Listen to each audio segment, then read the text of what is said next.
Gang Territory, Chapter 5, Part 3, Cucumber Salad. Just as the clock indicated the moment for the afternoon break, there came a knock on the door. Miss Hanger entered. She held a brief whispered conversation with Huffy and then left again. The bell rang for the break. We all stood, and as Huffy gave permission for us to leave, she looked at me and said, "Not you. You can sit down again." What had I done this time? Had somebody seen me climbing onto the roof of the coke shed? Had I been denounced for going through the strictly private door into the allotments? All I wanted was a quiet life, but trouble seemed to follow me everywhere. Fortunately, this turned out not to be trouble. "Right," said Huffy in a friendly tone. "Miss Hanger needs someone to help tidy her cupboard. Go along to her study and tell her I sent you." I did as I was bid, glad of this unexpected task. It would keep me out of the way of the slug and his mates during the break. I tapped confidently on the study door. "Ah, come in," said Miss Hanger genially. "It's the library cupboard I want tidied." She opened 2 floor-to-ceiling doors, which formed almost one whole wall of her study, to reveal a great many books of all sizes stacked neatly on shelves. Here and there on the shelves, attached to little movable clips, were labels with titles such as history, geography, zoology, and the like. "It's got into rather a mess," she said. "What with being short-handed because of the war, I want you to sort the books by category according to each label and then place them on the shelves by category. Move each label so that it is in line with the left edge of the spine of the first book in its category. If you're not sure as to which category a book belongs, place it on one side and we'll determine its category together later. Is all that clear?" "Yes, Miss Hanger, but first I've got to—" Yes, of course," she said, before I'd even finished what I was going to say. She was pretty quick, for an adult, at grasping things. "But make haste." She let me out of her private door into the yard. I ran across to the boys. She watched me all the way. No opportunity this time to practice topping the wall. She was still watching from her door as I came out and sprinted back a minute later. "Right," she said briskly. "To work. If you're not finished by the time the bell rings, you can come back again at the end of school." I started systematically pulling books out, glancing at their title and or contents, and then putting them back on a shelf as appropriate. There were many books, and it looked as though it was going to be a long job. To my surprise, most of the books I looked at seemed to be correctly placed in their category. Perhaps it wouldn't be such a long job as I thought. Even so, I had not completed even the length of one shelf before the bell rang for the end of the break. I stood a book with its spine towards the back of the cupboard to mark where I had got up to, closed the cupboard, and went back to my class.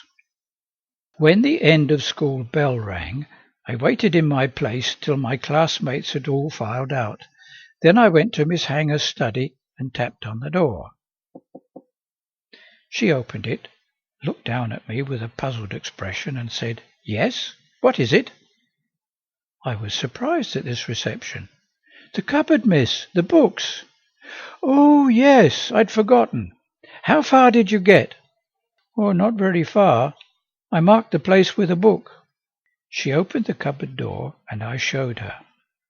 Nearly all the books I looked at seemed to be in the right place, and the labels were correctly placed too.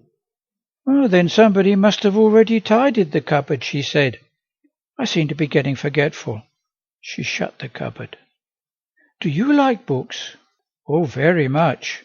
There was a huge library at the convent, and the nuns at the orphanage let me borrow as much as I liked, but I could only go there on Sundays.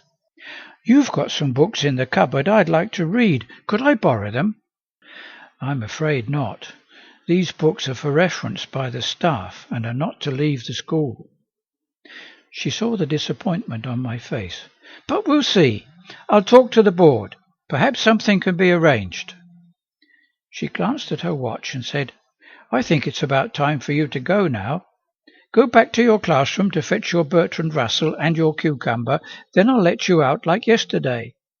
"My Bertrand Russell?" I repeated, perplexed, not knowing what she meant. "Your book." Oh, yes." It was only as I was walking down the corridor back to her study that the thought struck me. The cupboard was only an excuse to keep me out of the yard away from Snayler. And then another thought. How did she know about my book and the cucumber? Was she clairvoyant? She seemed to see everywhere. Entering her office, the idea came to me to offer her my cucumber. I held it up. "Do you like cucumber, Miss Hanger?" "Oh, my goodness! Are you offering me a cucumber now?" "Yes, Miss Hanger, if you'd like it. It's a particularly good one." "That's a most generous offer, and I very much appreciate it. But you know, I don't really care for cucumbers, or rather cucumbers don't care for me. Why don't you give it to your aunt? I feel sure she'd like that." Personally, I was less sure, but I said nothing and slipped out by the private door towards the little churchyard gate, clutching my book and the cucumber. As soon as I reached Fernside, I put Why Men Fight back on the shelf where I had found it. It was too hard for me to understand properly. I went to check, before my aunt got home, the weeding that I had done so skimpily that morning, and pulled out one or two more weeds that I had overlooked. I placed them in full view on the compost heap, where she would be sure to see them when she put her bicycle away. Then there was the table to lay. I also had to lift some potatoes and peel them, cut and wash a cabbage, and put both on to boil at 6:45. I made a face of dislike. Yuck! Boiled potatoes and cabbage. Then I had a bright idea. I'd make a cucumber salad for starters. That would at least provide something tasty. Better get busy. All went well, and at 7:05 my aunt came into the house. I was waiting excitedly for her to discover the cucumber sandwich. "Hello, Aunt. How was the office today?" "What are you so cheerful about?" she asked grumpily. "If you really want to know, I've had a rotten day. Nothing went right." I waited expectantly for the moment when she saw the salad. That will cheer her up, I said to myself. Suddenly she saw it and bent down to peer at it closely. "Huh, what's this?" "It's a cucumber salad. I made it especially for you. I hope you like it." "I detest cucumber. It gives me indigestion." She looked at me suspiciously. "Where did you get it? I'm sure you didn't buy it." "A man gave it to me." "A man? What man?" "Oh, just a man," I said vaguely, wanting her to leave the matter at that. "What do you mean, just a man? Who is this man? I've told you already, you're not to talk to strange men." I wanted to end this sterile and frustrating exchange, but if I told her that it was Dummy who gave me the cucumber, she might forbid me ever to talk to him again, and that could complicate matters. "He's a friend of Mrs. King's," I said finally. "He gave her a cucumber too." "Oh, I suppose that's all right then," she said doubtfully. Then she repeated sharply, "You're not to talk to strange men. Do you hear me now?" "I won't, Aunt," I replied, but then, thinking that Dummy was very strange indeed, I added, "I won't talk to anybody I don't know." I sighed. The instructions of adults are not always easy for children to follow. My aunt took the dish of cucumber salad and handed it to me. "Now, go outside and throw this disgusting mess on the compost heap." I went slowly down the path with the cucumber dish in my hand towards the compost heap at the bottom of the garden. I reflected on the unfairness of life. I lifted a round, green, tasty slice of cucumber to my mouth.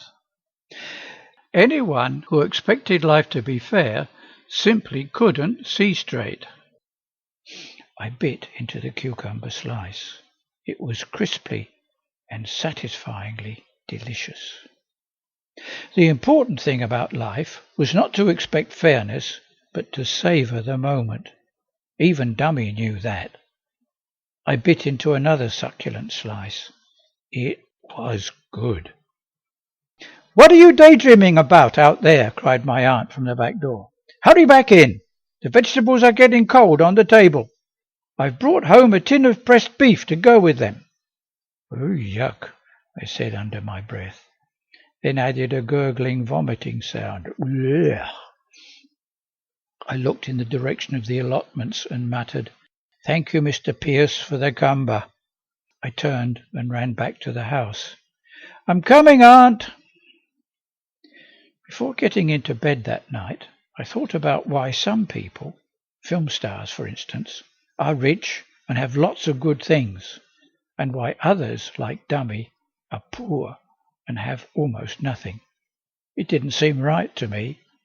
I felt sorry for Dummy, so I asked God about it. "Dummy gave you and Margie a cucumber each, didn't he?" came the response. "What did you think about that?"